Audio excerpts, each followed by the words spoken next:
Est-ce que Fanny est là, non? Oui. Ouais, et je ne la vois pas. Bon, je salue Fanny. Oui, je suis là. Voilà, merci Fanny. Bonjour Patrick. Alors, bonjour à toutes et tous. Alors, j'ai rédigé quelques mots sur un brouillon hier, donc j'arriverai à me lire normalement, mais peut-être je me reprendrai un petit peu. Donc, bonjour à toutes et tous. J'ai le plaisir de vous accueillir en Picardie et dans les Hauts-de-France pour les rencontres chiroptères du Grand Ouest 2021. Comme on disait tout à l'heure avec Lucie et Sophie, elles y ont pensé il y a 6 ans, et puis on a eu des déboires à l'association, et enfin on peut les réaliser, mais dans des conditions un peu particulières.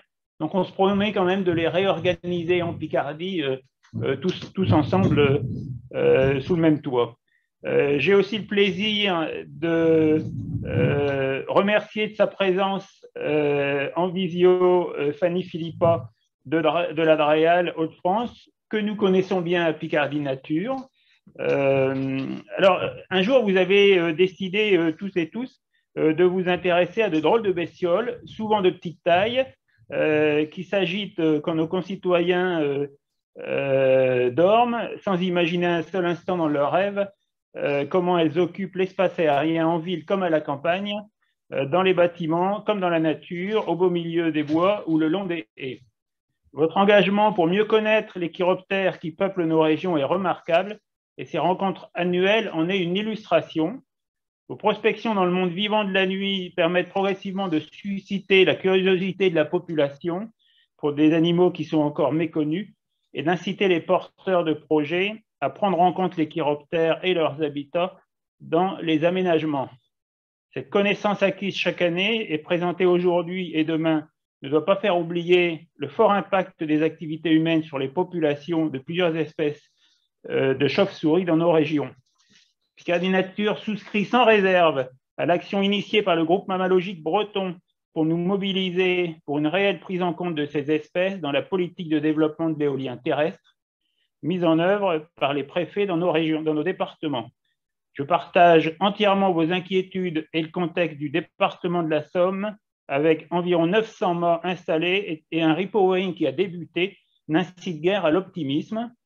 Les connaissances sur l'état des populations que vous cherchez continuellement à enrichir serviront à nourrir la réflexion et à prendre des mesures adaptées aux enjeux, à condition toutefois que les opérateurs éoliens et l'État jouent le jeu de la transparence en diffusant les résultats des suivis de mortalité.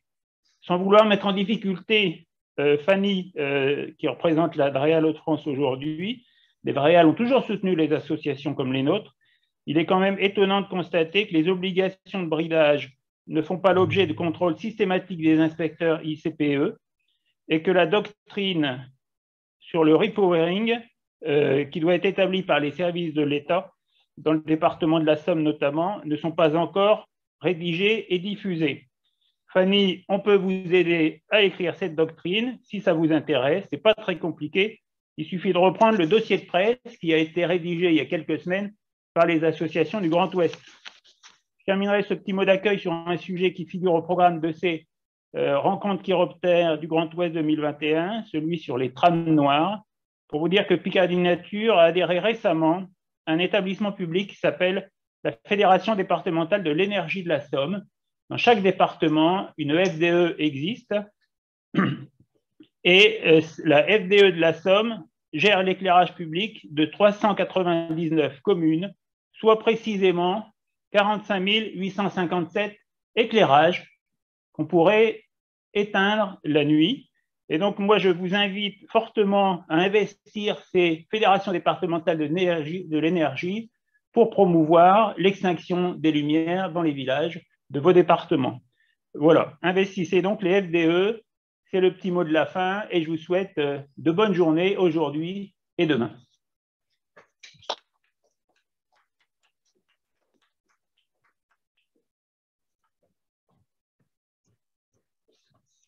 Alors, merci beaucoup, Patrick, pour ce premier mot.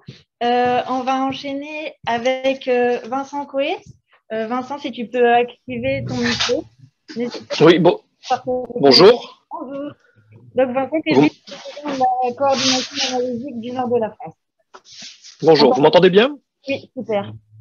Parfait, très bien. Eh bien, écoutez, je Je vous remercie beaucoup de m'avoir proposé d'introduire aussi ces rencontres Grand Ouest. Alors d'abord, comme beaucoup, mais on va peut-être insister là-dessus, j'ai un très grand regret. Alors je suis très content qu'elle s'organise, mais j'ai vraiment un regret qu'elle se fasse sous un format qui n'est pas le format classique, que c'est le format en visio.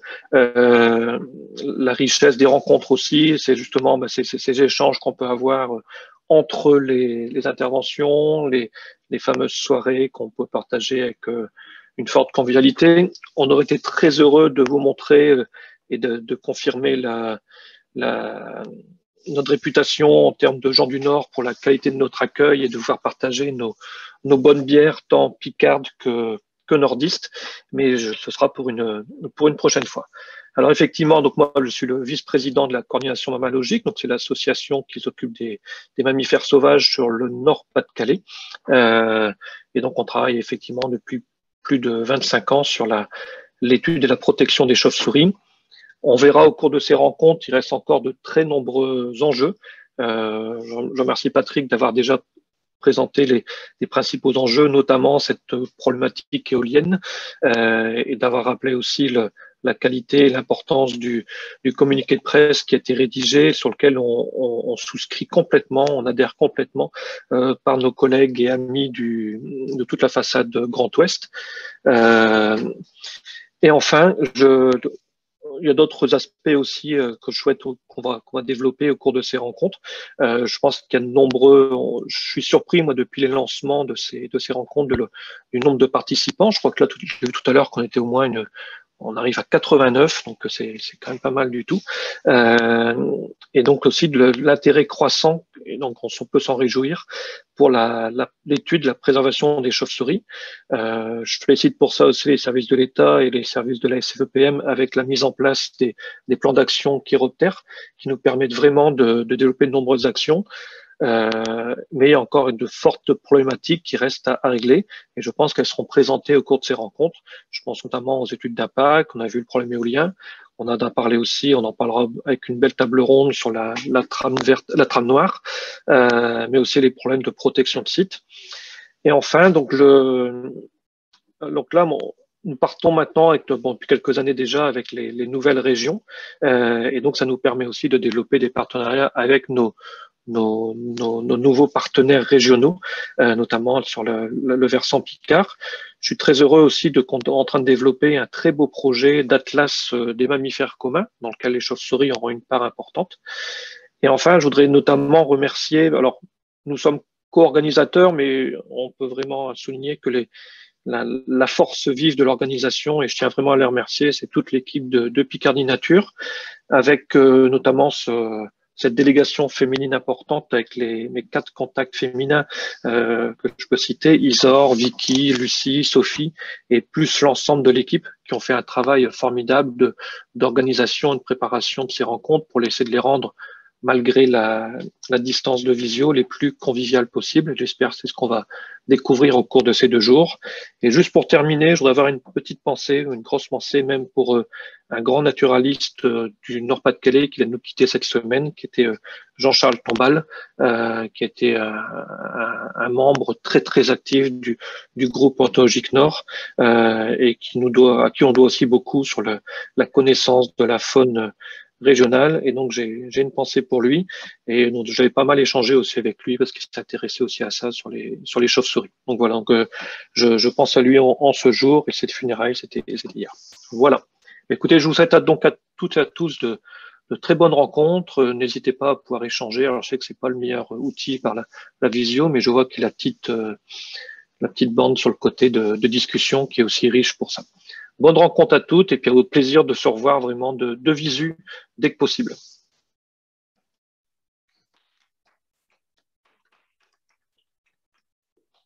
Merci beaucoup, Vincent. Je vais à présent donner la parole, si mon écran veut bien, à Fanny Philippa de la DREAL Hauts-de-France. Voilà. Fanny... Oui. Oui, bah super. Impeccable, vous m'entendez? Super bien. Ok. Donc bonjour à tous. Merci Patrick et puis Vincent pour ces premiers mots. Je voulais rapidement rapidement revenir sur ce que tu disais, Patrick, en introduction. Vos inquiétudes sont également celles partagées par les services de l'État et on y travaille et on y travaille de manière partenariale et j'ai pas de doute sur le fait qu'on va faire avancer les choses en région. Donc, pour me présenter, donc je suis chargée de mission à la DREAL Hauts-de-France et je suis notamment en charge du pilotage de la déclinaison régionale du plan national d'action Chiroptère en Hauts-de-France. Donc, d'abord, merci d'être aussi nombreux à participer à ces 8e rencontres. Et je tiens également à remercier les équipes de Picardie Nature et de la CMNF pour l'organisation de cet événement, ainsi que tous les intervenants qui vont nous présenter et intervenir au cours de ces 2 journées d'échange. Donc avant de rentrer dans le vif du sujet, via les différentes présentations, je voulais en profiter pour faire un petit point rapide sur le plan national d'action en faveur des chiroptères et particulièrement sa déclinaison à l'échelle des Hauts-de-France. Donc vous n'êtes pas sans savoir que les populations de chauves-souris subissent de nombreuses pressions, hein, Vincent et Patrick, vous en avez cité quelques-unes. Donc on a par exemple la dégradation des milieux naturels, la disparition des gîtes ou la mortalité directe des individus, notamment via l'éolien, et que donc les effectifs sont en net déclin aujourd'hui. On a d'ailleurs un indicateur de l'OFB qui est réalisé à partir des données Vigikero qui indique que toute espèce confondue en France métropolitaine, on a une diminution nette de 38% ces 10 dernières années. Et pourtant, nos chauves-souris jouent un rôle plus qu'essentiel dans le fonctionnement de nos écosystèmes et donc la dynamique de leur population vont nous renseigner sur certaines caractéristiques écologiques de notre environnement, donc d'où l'importance de la mise en place de ces PNA. Donc ce sont également des espèces parapluies, c'est-à-dire que leur protection, la protection qu'on met en place au niveau national ou en région va aussi bénéficier à tout un tas d'autres espèces. Et donc pour pallier le déclin des populations de chauves-souris, dans le cadre de la stratégie nationale pour la biodiversité et des lois Grenelle, le ministère en charge de l'environnement a initié il y a quelques années un certain nombre de plans d'action en faveur des espèces menacées, dont le plan national d'action en faveur des chiroptères. Donc il y a déjà eu 2 premiers plans chiroptères et fort de leur succès, on a un 3e plan qui a été rédigé par la SFEPM et qui est animé par la Fédération des conservatoires d'espaces naturels. Et ce 3e plan est décliné actuellement dans toutes les régions de France métropolitaine. Et donc il a pour objectif, sur la période 2016-2025, de rétablir puis de maintenir les populations d'espèces de chauves-souris les plus menacées. Donc via ce 3e plan, 19 espèces prioritaires ont été identifiées et elles font toutes l'objet de 10 actions concrètes à mettre en œuvre pour améliorer leur état de conservation. Donc les actions sont pilotées à l'échelle nationale par une structure référente et chaque action va répondre à 3 grands objectifs, dont l'amélioration des connaissances et le suivi des populations, la prise en compte des chauves-souris dans les projets d'aménagement et les politiques publiques, et également un 3e axe sur le soutien du réseau, l'information et la communication. Donc à partir du plan national, il y a des déclinaisons régionales qui permettent en fait d'adapter les actions au contexte local sur chacun des territoires. Et en Hauts-de-France, le PRAC, donc le plan régional d'action chiroptère, a été officiellement lancé en décembre 2019. Il est piloté par la DREAL et il est animé en région par Picardie Nature et par la CMNF. Donc sur les 19 espèces prioritaires à l'échelle nationale et les 22 espèces qui sont présentes en Hauts-de-France, on a ressorti 9 espèces du plan national qui ont été reprises donc dans cette déclinaison, plus 2 espèces régionales qui sont le grand murin et la barbastelle d'Europe, pour vraiment s'adapter au contexte local des populations. Donc l'animation du PRAC, il s'appuie en région sur le travail des animateurs, mais pas que, parce qu'il s'appuie également sur tout un réseau d'acteurs qui permet de mettre en œuvre les actions en faveur de la conservation des chauves-souris.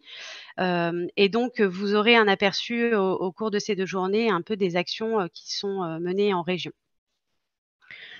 Donc la prise en compte de l'enjeu chauve-souris de manière plus générale passe par la bonne information et la sensibilisation de tous, donc professionnels, élus, grand public. Et à titre d'exemple, dans les Hauts-de-France, la première newsletter du PRAC a été publiée au cours de l'été 2021.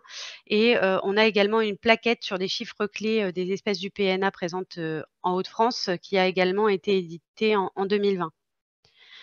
Donc, ces journées vont être l'occasion de partager les initiatives et les expériences de chacun. Et j'espère de créer et de continuer dans la lancée de cette dynamique de réseau et d'échange pour vraiment améliorer la connaissance et la protection des chauves-souris. Donc, je vous souhaite une bonne journée à tous et je vous remercie. Je vous souhaite d'en profiter.